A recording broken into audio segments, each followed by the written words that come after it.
Selon le général de Gaulle, il y a autant de jours de l'année que de variétés de fromage en France. Je suis désolé mon général, mais vous êtes très loin du compte.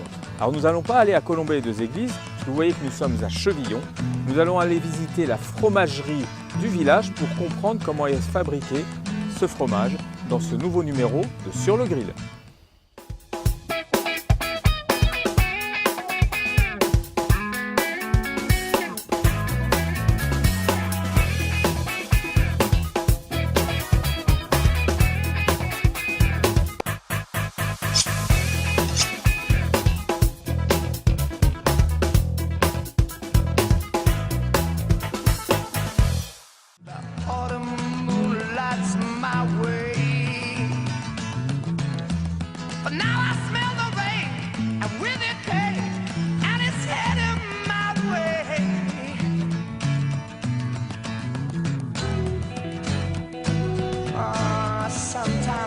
So tired, but I know I've got one thing I got to do.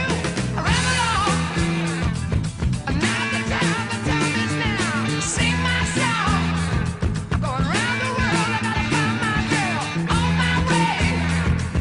I've been this way. Entre les pâtes molles, les pâtes cuites, les AOC, le fromage de chèvre, le fromage à base de lait de vache, il existe environ 1600 variétés de fromage en France. À quelques kilomètres de Saint-Dizier, la fromagerie de Chevillon propose un fromage doux et crémeux. Bonjour Monsieur Ferriz. Merci. Depuis combien de temps avez-vous repris l'exploitation de cette fromagerie ? Nous avons repris cette fromagerie en 2005 avec mon associé Philippe Delin. Nous avons commencé à produire en 2006. C'était à l'origine l'ancienne fromagerie du Vallage. Et nous y produisons des produits triple crème tels le Chevillon ou le Domaine du Vallage, puis le Grès Champenois. Et vous pourriez nous expliquer comment on fabrique ce fromage ? Suivez-moi, nous allons voir ça à l'intérieur. C'est parti, allons voir tout ça. Donc le point de départ pour faire du fromage, c'est d'avoir du lait. Alors d'où vient ce lait ? Ce lait vient de la zone AOP Brimo, à une vingtaine de kilomètres d'ici, donc c'est du lait local. La crème qui est incorporée dans le lait vient aussi de la même zone. Donc le lait arrive, il est dans ces tanks, et après il passe dans tous ces tuyaux pour être pasteurisé, c'est ça. Donc le fromage de Chevillon, c'est un fromage de lait de vache pasteurisé. How years ago, in days of old, when magic filled the air. Donc où en sommes-nous dans le processus après la pasteurisation, c'est bien ça ? Après la pasteurisation, on a ajouté des ferments dans le lait, ça s'appelle la maturation, puis on a coulé le lait dans ces bassines. Dans ces bassines, on a également mis de la présure, c'est la présure qui va faire coaguler le lait. Et donc à partir de là, le fameux geste à la louche pour mouler, ça va être là. Voilà, donc le lendemain de la coagulation, on va mouler ces bassines à la louche dans des moules. Just in the darkest depths of Mordor, I met a girl so fair. But Gollum at the evil one crept up and slipped away. Il y a une autre étape qui est très importante dans la fabrication du fromage. C'est en fait tous les lavages. Parce que pour produire des produits dans les normes d'hygiène, il faut que tout soit propre. Il faut laver avant, après. Par exemple, à côté, il y a une machine qui lave tout le matériel.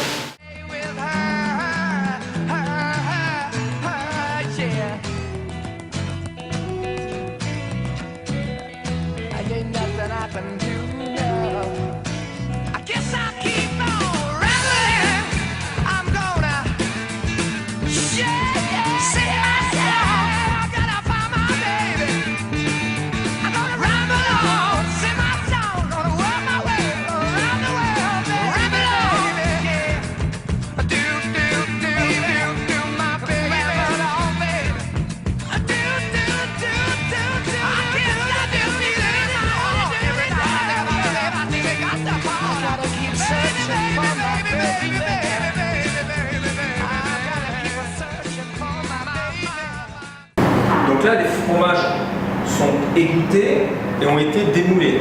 Oui. Donc que là, on les apporte ici pour les saler. J'ai une petite question, le salage dans le processus de fabrication, à quoi il sert? En fait, le salage, ça a bien sûr le rôle de donner un goût salé, mais c'est aussi un rôle de conservation du fromage. Et puis ça fabrique la croûte du fromage. Après salage, on va les mettre en séchoir pour éliminer l'humidité superficielle du fromage. Combien de temps de séchage à peu près? 4 jours. 4 jours de 4 jours à 10 degrés. 4 jours à 10 degrés. Et on maîtrise aussi l'hygrométrie de la salle. Donc ici on est à 80-85% d'hygrométrie. Leaves are falling all around. Time I was Ici, nous sommes à peu près au 7e jour du fromage. Qu'est-ce qui se passe dans cette pièce? Eh bien après séchage, donc on est dans une cave, on est toujours à 10 degrés, on est plus humide. Et il va commencer à se produire sur le fromage le développement de la moisissure. On peut apercevoir ici, ça commence par un petit feutrage blanc et ça va finir par couvrir toute la surface du fromage. Ça va mettre encore une semaine. Encore une petite semaine. Pour arriver à un résultat final au bout de 14 jours à peu près. Voilà. Donc là, on arrive bien en fin de chaîne de production. Le produit est prêt à être conditionné et partir à la vente. Voilà, c'est la fin de l'affinage. On est dans une salle à 5 degrés. On peut même descendre à 3 degrés dans une salle. Et le produit va être prêt à être conditionné. Il est globalement fleuri et prêt à partir. Vous appelez fleuri la croûte. Voilà, la croûte, le pénicillium blanc qui est sur la croûte, ça s'appelle la fleur. On appelle ça la fleur. Un peu romantique. Eh ben, merci pour toutes ces explications. On va aller voir les produits, vos différents produits à la boutique. on my way. Thanks to you, I'm much obliged. Such a pleasant stay. But now it's time for me to go. The autumn moonlights my way. But now I smell the rain, and with it pain, and it's heading my way.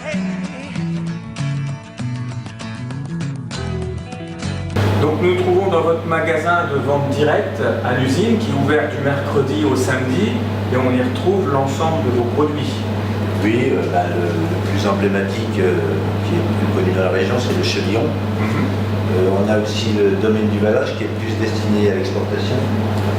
Vous exportez dans le monde entier, Amérique? Oui, on trouve nos fromages aux États-Unis, au Canada, en Angleterre. On a des clients allemands et puis ces clients exportent jusqu'au Japon. Combien de tonnes par an de produisez? Environ 300 tonnes de fromage, 300 tonnes de fromage. plus Et- de la crème. Plus la crème. Et il a eu quelques petites médailles, il me semble, ce chevillon. Oui, on l'a présenté 3 années au concours général agricole à Paris et dans les 3 années, il était primé. Félicitations. Je vous remercie. Hein, donc parmi tous les fromages et toutes les différentes variétés de fromages qui existent en France, eh ben, en Haute-Marne, dans le nord du département, dans l'agglomération de Saint-Dizier et particulièrement le chevillon, fait partie quand même des produits régionaux mondialement connus, on peut même dire. Moi, ça me donne une petite idée de recette. Merci beaucoup pour votre accueil C'est moi qui vous remercie. et on se retrouve tout de suite autour du barbecue pour une idée de recette. Thanks to you, I'm much obliged. Such a pleasant stay. Nous nous retrouvons autour du barbecue pour une idée de recette, forcément à base du fromage de chevillon. C'est une recette d'hiver et réconfortante. Donc pour cela, nous avons besoin de beurre fondu et nous allons y mettre 3 œufs complets. Et nous allons mélanger le tout en premier lieu. Donc la recette, elle n'a pas de nom pour le moment. Je compte sur vous pour partager la vidéo et pour suggérer un nom de recette. C'est une recette qui est un mélange entre un gratin dauphinois et une raclette à base de fromage de chevillon. Donc je vous laisse libre de votre imagination pour trouver un nom de recette. On vous en reparlera dans les commentaires. Donc après avoir mélangé le beurre et les 3 œufs, j'incorpore progressivement la farine. Je crée un appareil pour faire comme un style de gâteau et je vais y incorporer des pommes de terre. Et vous allez voir qu'il va avoir plusieurs couches entre les pommes de terre, de la charcuterie et notre fromage de Chevillon.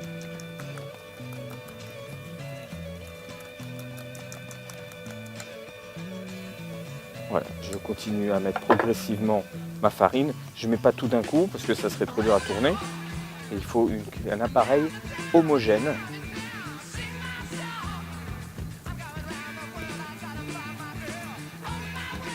Assez aéré.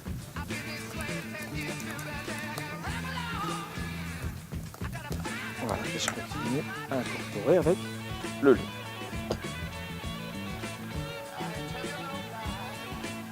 Donc les ingrédients détaillés, vous pourrez retrouver la recette sur le site puissanceplay.fr dans la rubrique sur le grill.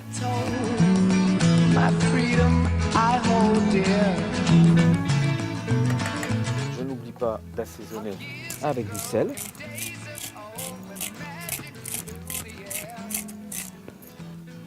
un petit peu de poivre. Voilà, et mon appareil.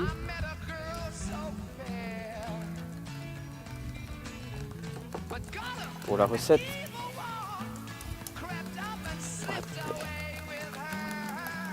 il y a même une petite éclaircie cet après-midi d'hiver, ce qui va nous réchauffer un petit peu à côté du barbecue.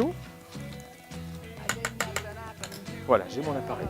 Je vais prendre là. Donc, en plus du fromage de Chevillon, je vais utiliser de la copa. Et j'ai déjà préparé, vous voyez, des pommes de terre que j'ai émincées à la mandoline. Faites très attention quand vous utilisez une mandoline à vos doigts. Et donc tout doucement, j'incorpore mon beurre aux pommes de terre.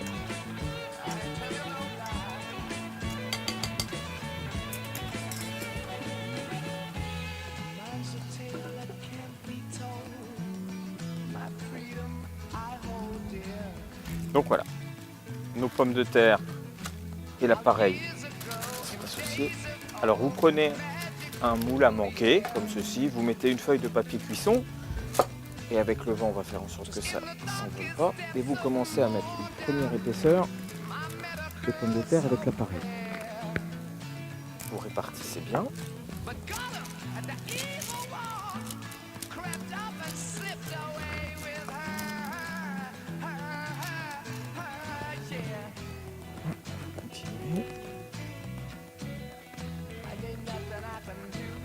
Voilà, pour la base, vous mettez quand même une bonne épaisseur.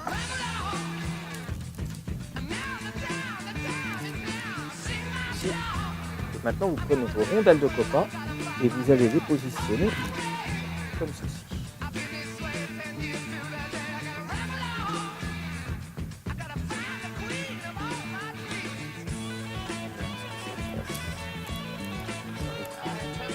Toutes les pommes de terre. Une fois que vous avez fini le tour du moule, vous mettez une au milieu et vous passez maintenant au fromage de Chevillon où vous avez taillé des belles lamelles.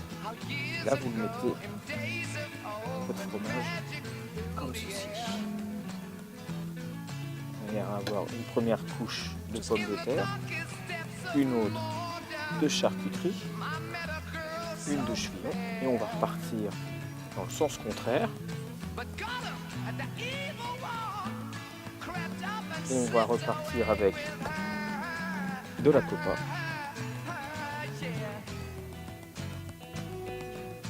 Et on remettra la fin de notre appareil de pommes de terre. C'est l'hiver, c'est un plat copieux, réconfortant et calorique.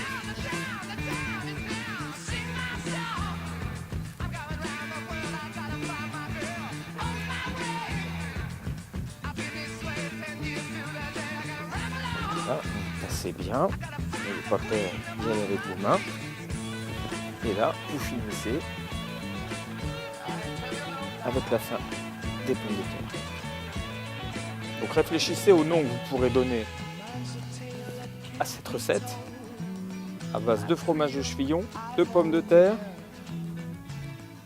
et de charcuterie italienne.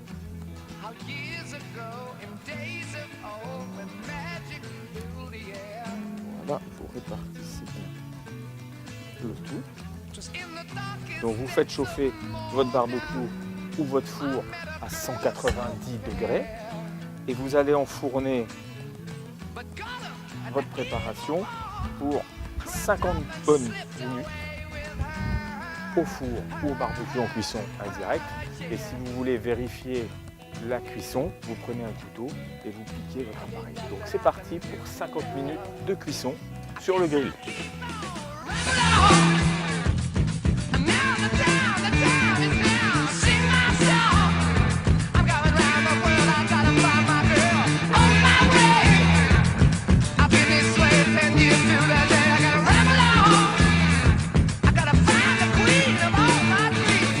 Alors une petite astuce pour vérifier la cuisson avec la pointe d'un couteau. Vous piquez et vous retirez. On va laisser 5 petites minutes et on va se régaler. Voilà, nous arrivons en fin de cuisson et nous allons sortir ceci.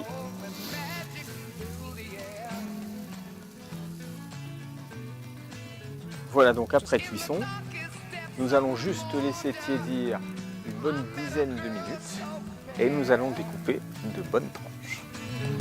But Gollum at the evil wall crept up and slipped away with her,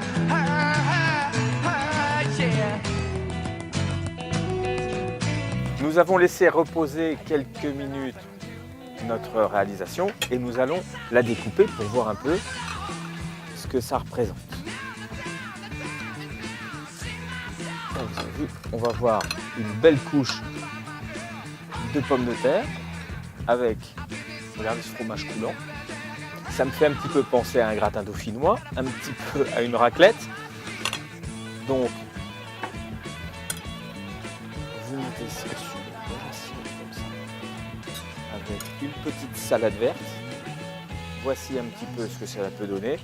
Une des recettes faites avec du fromage de chevillon, dont justement vous allez nous envoyer plein d'idées pour ce nom. En attendant, je vous remercie de votre attention et je vous donne rendez-vous très rapidement pour un nouveau rendez-vous de Sur le Grill. Just in the darkest depths of Mordor, I met a girl so fair.